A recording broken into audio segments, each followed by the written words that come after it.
Assalamu alaikum wa rahmatullah. Again, we are back for the Tafseer Thursday class number 4. I think the video just stopped. So we're just going to continue on the previous one. If you want to hear the beginning, again, we're starting off with Surah Al-Nazi'at, Surah Wal-Nazi'ati Gharqa, the second chapter in the 30th para. So we discussed a little that in the beginning, in Surah Al-Nazi'at, we talked about that it's a Meccan surah, and Allah subhanahu wa ta'ala took the qasam of the angels. We had that discussion in the previous video, same class number 4. This is we're continuing on where we stopped in that class. So when Nazi'ati Gharqa, Allah subhanahu wa ta'ala takes the qasam of the angels, and this qasam is for eloquence. The Arabs are used to taking qasam before trying to prove any of their point. For example, when wallahi, they keep on using that word. And the Qur'an is full of balagha, full of eloquence, and Allah subhanahu wa ta'ala mentioned the Qur'an in such a way which even the Arabs can feel that this is no ordinary kalam. So this one Nazi'ati Gharqa, this qasam that Allah subhanahu wa ta'ala takes of the angels is just for the eloquence. So in this ayat, one Nazi'ati Gharqa, the word Nazi'at is referring to the angels, and Naza'a means to extract, to pull, to rip. It does not mean to basically pull something very softly, but rather to pull something very harsh. And so this ayat is talking about those that pull out, those angels or the Malakul Maut, which pulls out the soul very harshly. And this is for the kuffar, that their souls, when they would die, if they're dying without iman, then their souls would be pulled out very harshly. And it is said that when they are about to die, so how their souls are going to be pulled is the example that they have given is a branch, a wooden branch that has thorns on it, that branch being taken out from a wool cloth. So when you're gonna try to pull it very harsh, the wool cloth is all around it, and you're gonna try to pull it out, you're basically going to rip the cloth. So it's like, when the angel is going to pull out the soul from the human being, it's gonna be so harsh, that it's going to be so severe that the non-Muslim would find it very hard for him. And so this is Nazi'at, that those angels that take the soul of the kuffar. According to Ibn Masud and Ibn Abbas, they say that this Nazi'at is not limited to the kuffar only, but also to those to the Bani Adam, and what they were trying to say for it is the kuffar, and those that are evil, though they were died on iman, but they were not pious, they were not following the path of Nabi sallallahu alaihi wasallam, but still died on the iman. So even they would feel hardship in their death. This is the statement of Ibn Abbas and Ibn Masud, while according to Hazrat Ali radiallahu ta'ala an, it's only limited to the kuffar only. So this is the definition of Nazi'at. And then the next word is one Nazi'ati Gharqa. Gharqa basically means to drown, and there has been multiple opinions of scholars that mention about Gharqa. There's some opinions such as that when the kuffar is going to die, they're going to feel that they're drowning. And similarly, there's more opinions of scholars. The most taken opinion is because it's talking about the same process. When Nazi'ati Gharqa is talking about the same time, So the scholars have said that one nazi'ati gharqa means, as I said, that nazi'at, they would take out the soul, so the angel would take out the soul, just like taken out cloth made of wool. A soul would be taken out, the person would, is being taken out, he would feel so much destruction, to drown, destruction, so all those meanings. So what would happen is the angel would again put it back in his soul, then again take it out, and this process would happen repeatedly, so that that person whose soul is being taken out, he would feel like destruction has happened to him. So this is the taken opinion of the scholars. This was the first ayat, وَالنَّازِعَاتِ غَرْقًا. The second ayat, Allah subhanahu wa ta'ala mentions also a qasam, وَالنَّازِعَاتِ غَرْقًا وَالنَّاشِطَاتِ نَشْطًا. And the qasam of those angels who untie the knot smoothly. The meaning of nashitat is to, there's different meanings. The easiest meaning you can say is to untie a knot. And Allah subhanahu wa ta'ala is talking about the same angel, because وَالنَّازِعَاتِ غَرْقًا and وَالنَّاشِطَاتِ نَشْطًا both are talking about malakul maut. But the difference is وَالنَّازِعَاتِ غَرْقًا is for the kuffar and وَالنَّاشِطَاتِ is for the Muslims. So nashitat is as tying, is the untie the knot, and it's talking also about the death of the Muslims, that when the believer, a pious believer, is going to die, so his soul is going to, when his soul is going to be taken, it would be so easy and without pain. Is just as when, like, just take an example, if you have a shoe and when you pull it, and not the time when it gets stuck, but when your laces are open just by pulling that knot, how smoothly it can open. So just like that, the soul would be taken out of the pious believer. So when nashitati nashta, so Allah subhanahu wa ta'ala is talking about, is taking the qasam of even them. And the reason Allah subhanahu wa ta'ala has mentioned all these angels is not to only take the qasam of them, but to even inform about the people, inform the people of different masail. This is why the scholars have said that the Qur'an is a very deep knowledge. You have to, it talks about very different things that a person cannot understand until he reads the usul of the Qur'an. Just like I said over here. So it's not only taking the qasam, but it's to also explain about the angels that are present. Like the angel, it's telling about the angel, the same angel, how he would pull, how he would take out the soul of the non-believer, and how he would take the soul of the believer. So again, this is again for the same angel. It's for malakul maut, that he would take out the soul for the believers and the non-believer, and he would be very soft for the believers, for the pious believers, that he would pull out the souls of the Muslims and they would not find it hard, and for the non-believers he would pull it out so severely that it would be so painful. The next ayat, Allah subhanahu wa ta'ala says, وَالسَّابِحَاتِ سَبْحًا. Allah subhanahu wa ta'ala says, and by those, also qasam, and by those who float in the atmosphere swiftly. وَالسَّابِحَاتِ سَبْحًا. Again, all of these ayats have different opinions by different scholars. They're not clear for they're not clear of what they are trying to say. So there has been different opinions of what the ayat is trying to say. So وَالسَّابِحَاتِ سَبْحًا is also going for different meanings. The meaning that is taken over here is, and by those who float swiftly in the in the atmosphere. Now, the most chosen opinions by scholars are three meanings. It can be three meanings.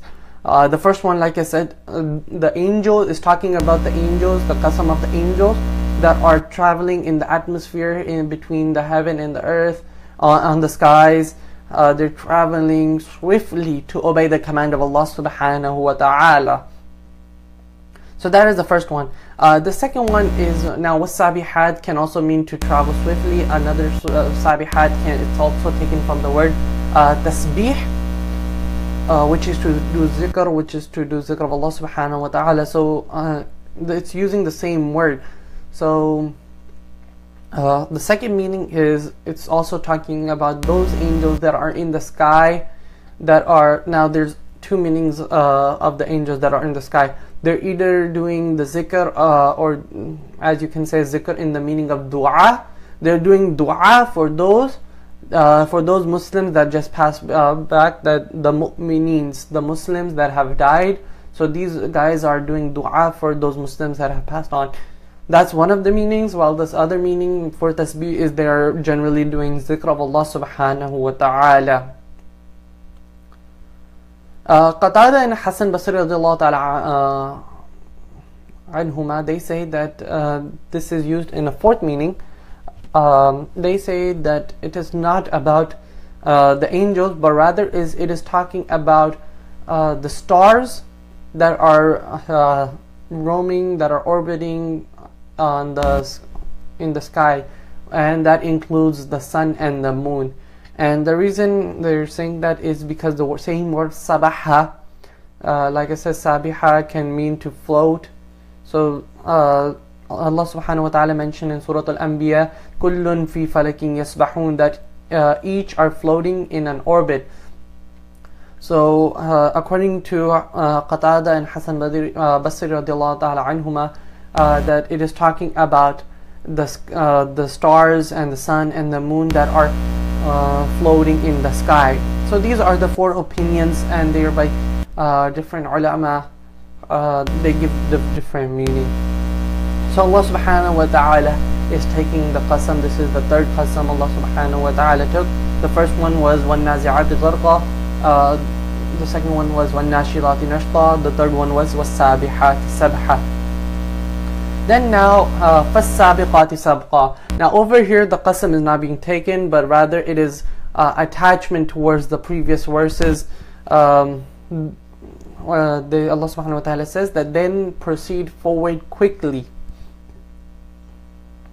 So sabiqat, it's from sabaqa, which means to come forward before something else. So it is talking about the angels that now again there's different meanings to how the scholars have mentioned it. One of the meanings that the scholars have mentioned is it's talking about those angels, like I said, that they float swiftly in the skies to obey the command of Allah subhanahu wa ta'ala. So it's talking about that they proceed forward quickly, and they come sabiqat. Normally when sabiqat is coming, it's to come quickly before someone else. It's basically like a race between the one that's. So when you're about the angels, so the ulama have said that this is the angels to basically give good news to the humans, to give them goodness and to let them do good amal. So these are the angels that come quickly to the pious people, that help them do the good amal and prevent them from doing the bad amal. Now, meaning of this ayat and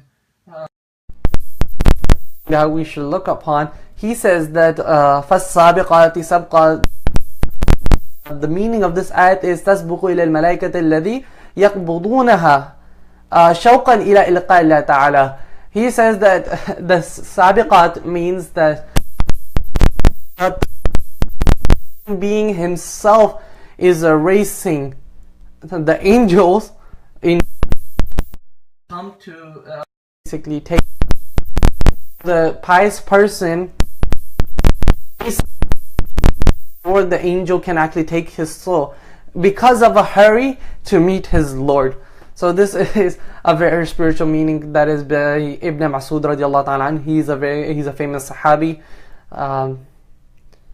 So the next ayat Allah subhanahu wa ta'ala is again فَالْمُدَبِّرَاتِ أَمْرًا. Not a qasam, is talking about the previous. It's talking still about the angels. فَالْمُدَبِّرَاتِ أَمْرًا. Then manage to do everything they are ordered to do.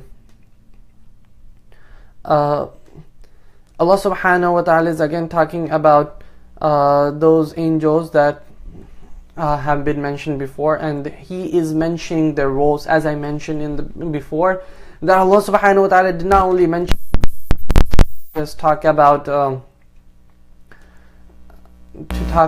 what Allah subhanahu wa ta'ala is taking the qasam of, but rather He wants to tell the creation that there are such angels that have different duties. There are the angels that take away the soul, then there's the angels that do the tasbih, there's the angels that obey the command of Allah subhanahu wa ta'ala, then now there are the angels that are there to obey some orders that have been given to Allah that have been given by Allah subhanahu wa ta'ala. And mostly that these angels that are being talked about are the angels that have been given the duty of the worldly life of the earth. And these are the four angels. The famous four angels are Hazrat Jibreel alayhi salam, Hazrat Mikael alayhi salam, Hazrat Israel alayhi salam, and Hazrat Israfil alayhi salam. These are the four famous scholars. So Allah subhanahu wa ta'ala is talking about this, that they فَالْمُدَبِّرَاتِ أَمْرًا, then they manage to do everything that they are ordered to do. The dominant opinion it is talking about of the Jumhur ulama, of the majority of the scholars, is this is talking about the angels. While there is, according to Mawradi, who is a scholar in the field of tafsir, he says that this فَالْمُدَبِّرَاتِ أَمْرًا is talking about the stars that are in the space. And so they do the ta'wil that the stars follow the command that are given to them by Allah subhanahu wa ta'ala, such as when to come out and when to, for example, the sun. Sun is a star, so when is it supposed to come out, when it is supposed to, when it set. So, but as I said, that's the Jamhur ulama say it's talking about. I mentioned the four angels that have been given the duty for the world. So Allah subhanahu wa ta'ala says that they obey the command, and these four angels, Hazrat Jibreel alayhi salam, which is known as the messenger who brings the message of Allah subhanahu wa ta'ala, the Qur'an, to Nabi duties as well. So Hazrat Jibreel alayhi salam, he the troops of angels that are, as we already said, that he is the lead, the troops of angels.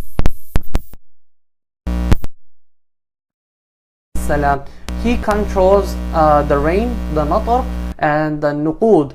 Nuqud in today's life is basically for money, for cash. But what nuqud is trying mention our fruits and vegetables and animals. So he controls all of that.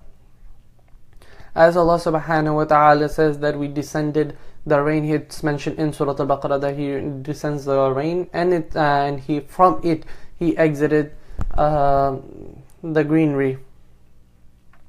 So this is the job of Hazrat Mikael alayhi salam.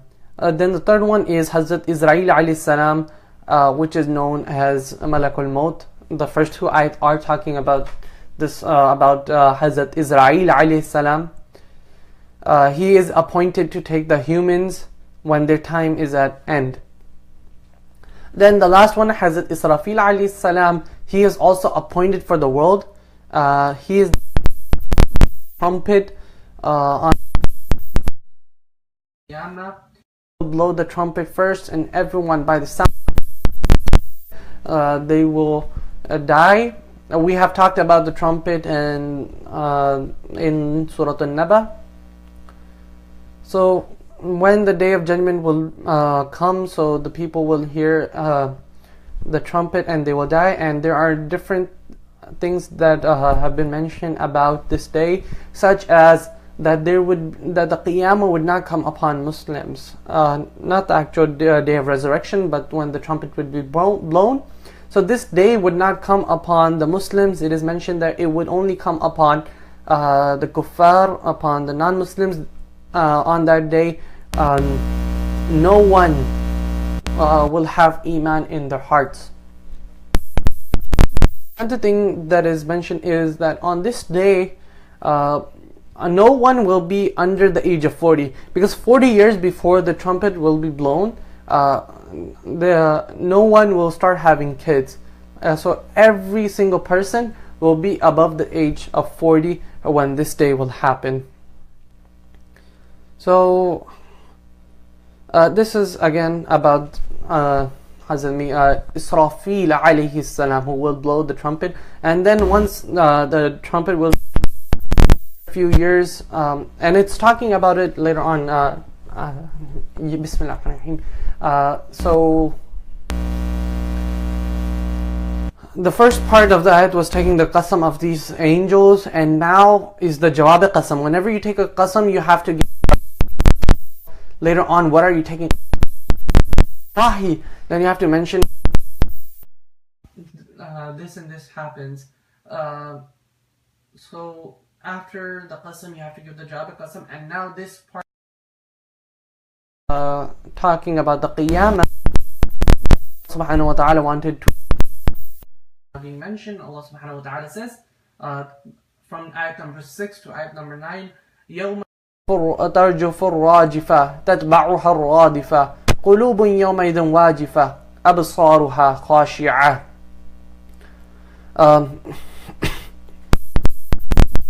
Resurrected on the day of judgment, when the shocking event will shock, followed by the next one.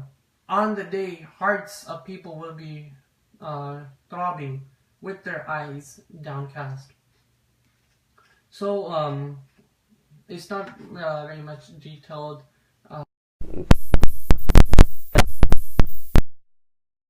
about it, because it's the day that the trumpet will be blown, and I already mentioned it before, when Hazrat Israfil alayhi salam will blow the trumpet, and I explained some details, and details in Surah An-Naba when the zikr of the trumpet has been mentioned over there. So if you want to actually learn about it, you can go and watch the previous classes. So Allah subhanahu wa ta'ala is talking about that the day you will be on the day of on the day when the shocking event will shock everything. So this is basically meaning the sound of the trumpet. Trumpet will be blown, so everyone will be in such a shock. With that shock, they will die. So this will be the first, and then after some time period, Allah subhanahu wa ta'ala says تَتْبَعُهَا الرَّادِفَةُ, that a second one will follow it, followed by the next one. تَتْبَعُهَا, to follow.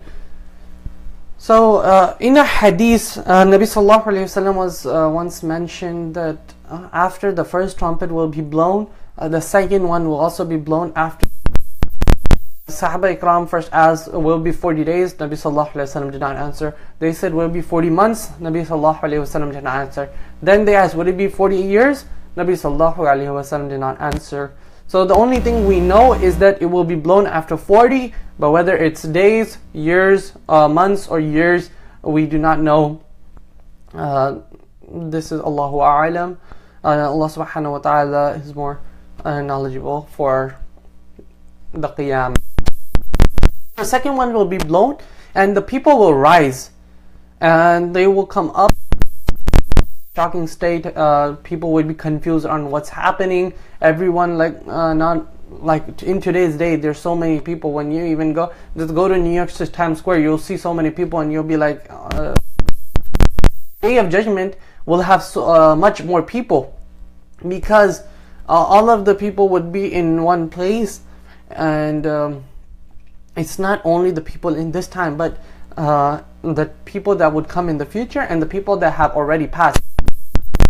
That there has been so many generations that have already passed away. It's been 1400 years since Nabi sallallahu alaihi wasallam, and there had been so many more so many that have came before Nabi sallallahu alaihi wasallam. So even their ummah would be there, and it would be such a crowded place. So everyone would rise up, and no one will know what is happening. so everyone would just be confused. So this is actually when in the first ayat when I said a shocking day. So this is the shock that that ayat is talking about. قُلُوبٌ يَوْمَئِذٍ وَاجِفَةٌ. On the day, hearts will be throbbing. So now they would be in shock. They would, because as a lot of people would be there, it is a nature of the human being that when there's a lot of people, a person just feels, he doesn't feel very crowded. It's habit. So the people would be fearing, and they don't know what's going to happen. Would just be looking down. One of the reasons I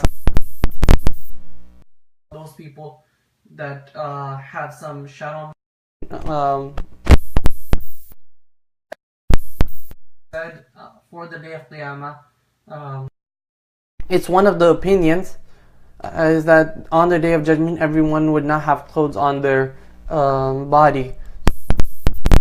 Look down. أبصارها خاشعة, that they when